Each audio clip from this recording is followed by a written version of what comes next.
The Nutmeg of Consolation is my studio, and it's built into a 1930s ship's lifeboat in the garden of my house in East Anglia, England, where I live. My plan was that if the floods came, I would rise up like Noah and float off into the sunset. But in reality, I've got so much equipment in there now, and I did cut this whacking great hole in the side for a door, so I'm not sure if she would actually float, but at least my equipment is about 5-6 feet higher above sea level than it would have been if I just put a shed in the garden, like most self-respecting middle-aged ex-pop stars have.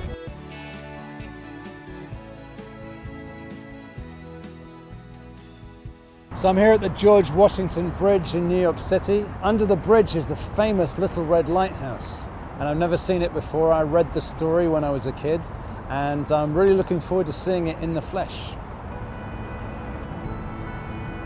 There are 46 lighthouses around the North American coast on what's called the Doomsday List, and they're all endangered either by erosion or by vandalism.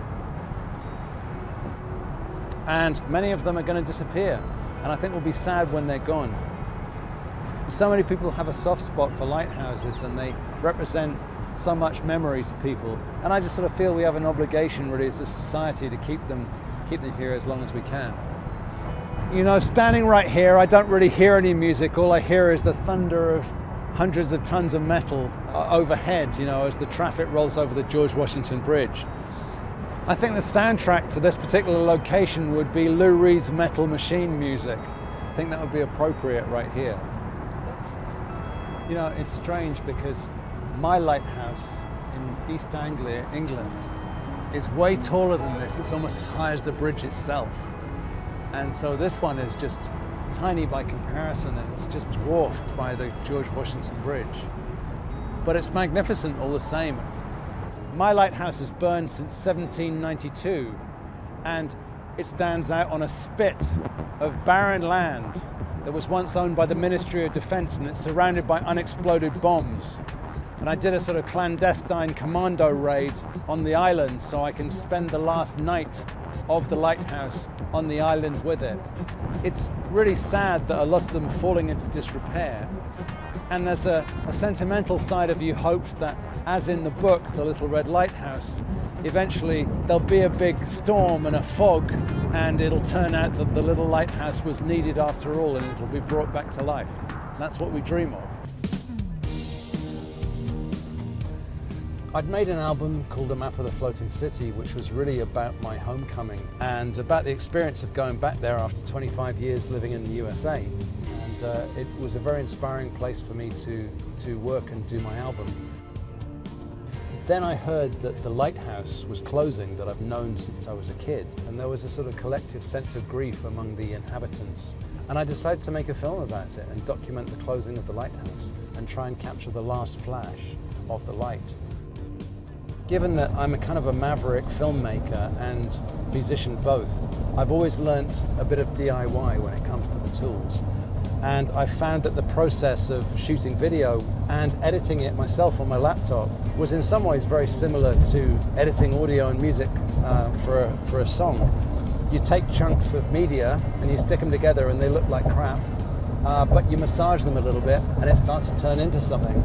And then you need the ability to sit back and be objective and see, well, what have I really got here? And all of those skills are actually common to both making music and making video. As I started to edit my footage together, I showed rough cuts to friends and family, and I would play a live score and do a narration to what they were seeing, and they all said, you know, it's a really unique experience to be in the room with the guy that is telling the story. And so I had the idea of going out on the road with it and turning it into a live show. What I found was that all over North America, there are little lighthouses that are closing down, many of them. So I sort of plugged into a pre-existing community of people here in the States who are trying to keep their lighthouses open, even though I was unable to successfully keep mine open. Down into the depths of the earth. Hey Blake. Hey. How's it going? Good, welcome back. Good day off? Yeah, very good. I usually hang out in the dressing room a few hours before and I do some vocal warm-ups. You know, you get to my age and you can't afford to go screaming your head off and every night without, you know, properly warming up like a runner or anything else.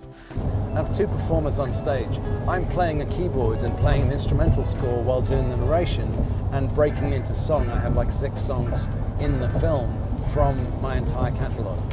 Hey Josh, so I guess we can just proceed with sound check as normal. So far, so good. Then across the other side of the stage, I have a live Foley sound effects artist. So between the two of us, we do almost the entire soundtrack live on stage. And the audience's attention is sort of shifted from the screen to the performers and back again. It's a kind of performance art, and it's I call it transmedia. I think it's kind of ahead of its time.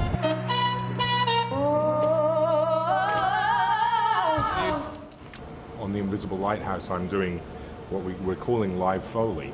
Well, it's a way of, I think it really brings out another side of the film. I mean, Thomas, other than his voice, his sounds are all coming out of machines. Wind power! The mood of the film, it takes place a lot of it is very watery, and it's at the beach, and it concerns memory.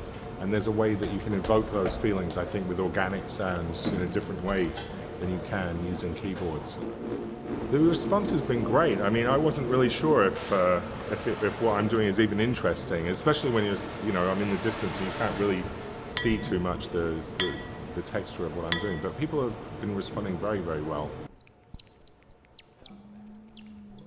Personally, at this point in my life, I get more gratification out of working with other live musicians than I do from just twiddling knobs on a synthesizer. We have a section where there's a World War II air raid siren. And then we sort of don these World War II helmets. In the early days, it was a lot of fun, and I felt like a pioneer because the technology was still relatively rare.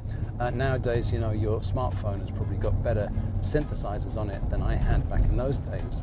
So that means there's tens of thousands of people, all with the same tools. And for that reason, I tend to revert to working with live musicians. I go in the studio with them, try and get that magic happening. Musicians in a room, every note they play is in response in real time to the other musicians in the room.